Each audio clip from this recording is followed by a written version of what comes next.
Allahabad high court में काशी के विश्वेश्वर नाथ मंदिर मस्जिद विवाद की सुनवाई जारी है। अपर सॉलिसिटर जनरल ने कोर्ट को भारत सरकार की भूमिका की जानकारी देते हुए कहा कि सुरक्षा की जिम्मेदारी केंद्र सरकार की है।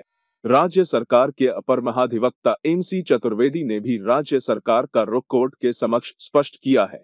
मामले में अगली सुनवाई 8 अप्रैल को होनी है। याचिका पर विश्वेश्वर नाथ मंदिर की तरफ से अधिवक्ता विजय शंकर रस्तोगी ने पक्ष रखा। उन्होंने कहा कि किसी धार्मिक भवन की प्रकृति का निर्धारण एक हिस्से से नहीं, बल्कि पूरी संपत्ति के साक्ष्य से तय किया जाएगा। एक हिस्से में बदलाव से पूरी संपत्ति की प्रकृति नहीं बदल सकती। रस्तोगी ने कहा कि संपत्ति विवाद पर पूरा साक्ष्य आने के बाद ही उसके धार्मिक चरित्र का निर्धारण किया जा सकता है। उन्होंने कहा कि मस्जिद को वक्फ एक्ट के तहत वक्फ संपत्ति घोषित करने मात्र से वक्फ कानून उस पर लागू नहीं होगा। विवाद हिंदू मुस्लिम के बीच का है। मुस्लिम समुदाय के दो धड़ों के बीच विवाद नहीं है, इसलिए इस मामले में वक्फ कानून लागू नहीं होगा।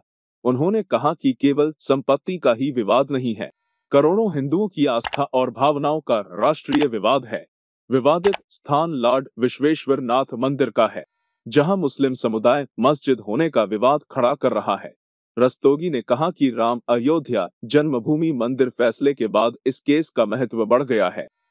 वाराणसी की अंजुमन इंतजामिया मस्जिद द्वारा दायर याचिका पर सुनवाई करते हुए न्यायमूर्ति प्रकाश पाडिया ने कहा, यद्यपि केंद्र और राज्य पक्षकार है, लेकिन यह दुर्भाग्य की बात है कि उनकी ओर से कोई वरिष्ठ अधिवक्ता उपस्थित नहीं है।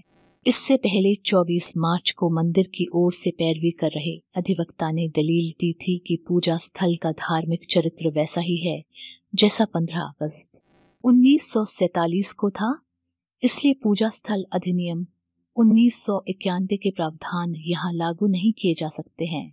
दरअसल पूजा स्थल अधिनियम की धारा 4 के तहत 15 अगस्त 1947 को मौजूद किसी भी पूजा स्थल के धार्मिक चरित्र के परिवर्तन के संबंध में किसी भी तरह के मुकदमे या किसी अन्य कानूनी कार्यवाही की अनुमति नहीं है। गौरतलब है, वाराणसी की फास्ट ट्रैक अदालत ने 8 अप्रैल 2021 को भारतीय पुरातत्व सर्वेक्षण को काशी विश्वनाथ मंदिर ज्ञानवापी मस्जिद परिसर का सर्वेक्षण करने का निर्देश दिया था, जिससे ये पता लगाया जा सके कि क्या वहां मौजूद मस्जिद का निर्माण कराने के लिए मंदिर को तोड़ा गया था।